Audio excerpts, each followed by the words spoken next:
آخرکار ہیڈ رسول کا وہ پیر جو دریا کے اندر بیٹھ کر پانی کا رخ موڑتا تھا، آج وہ بھی دنیا سے چلا گیا۔ یہ بہت بڑا موقع ملا ہے ان لوگوں کو کہ جو اللہ کے ولیوں کے خلاف طوفان بدتمیزی برپا کر دیتے ہیں۔ جب بھی کوئی ایسی آفت آتی ہے، مصیبت آتی ہے، سیلاب آتا ہے، زلزلے آتے ہیں، کہیں آگ لگتی ہے، تو ان کا سب سے بڑا سوال یہ ہوتا ہے کہ وہاں پر اتنے مزارات تھے، وہاں پر اتنے اللہ کے ولیوں کی قبور تھی۔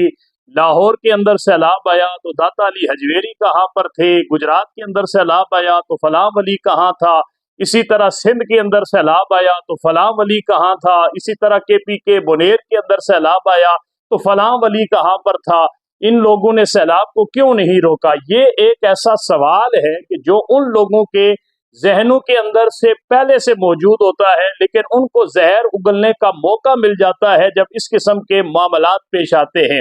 یہ بات آپ بالکل کان کھول کر سن لیں کہ ولی کی جو کرامت ہوتی ہے، اس کرامت کا مقصد یہ نہیں ہوتا کہ ولی اس قسم کے کرتب دکھاتا ہے، یہ شعبدہ بازیاں دکھاتا ہے، بلکہ کرامت کی جو تعریف ہے الکرامت و الاستقامت ہو، کہ ولی کی سب سے بڑی کرامت یہ ہے کہ وہ استقامت اختیار کرتا ہے اور استقامت فی الدین اختیار کرتا ہے۔ مجھے آپ یہ بتائیے کہ کیا خانہ کعبہ اللہ تبارک و تعالیٰ کا گھر ہے اور وہاں کتنے تاریخ کے اندر سیلاب آئے؟ آپ اس کی معلومات حاصل کر سکتے ہیں۔ خانہ کعبہ کے اندر کتنی دفعہ آگ لگی اور لوگ وہاں پر جل کے خاکستر ہو گئے، آپ اس کی تحقیق کر سکتے ہیں۔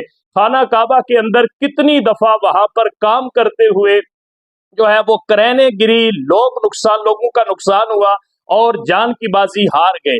مجھے آپ اس سوال کا جواب دیں کہ کیا اللہ کے مہمان جب اللہ کے گھر کے اندر موجود ہوتے ہیں اور وہ کسی قدرتی آفت کا شکار ہو جاتے ہیں تو نعوذ باللہ ثم نعوذ باللہ، کیا اللہ تعالیٰ اگر ان کو بچانا چاہے تو کیا اللہ ان کو بچا نہیں سکتا؟ اسی طریقہ کے ساتھ بہت ساری ایسی مساجد ہوتی ہیں کہ جو سیلاب کے اندر سیلاب کی لہروں کی نظر ہو جاتی ہے۔ بہت ساری مساجد ایسی ہوتی ہیں کہ جن کے اندر جب وہاں آگ بھڑکتی ہے تو وہ مساجد بھی اللہ معاف کرے جل کر جو ہے وہ خاکستر ہو جاتی ہے، شہید ہو جاتی ہے۔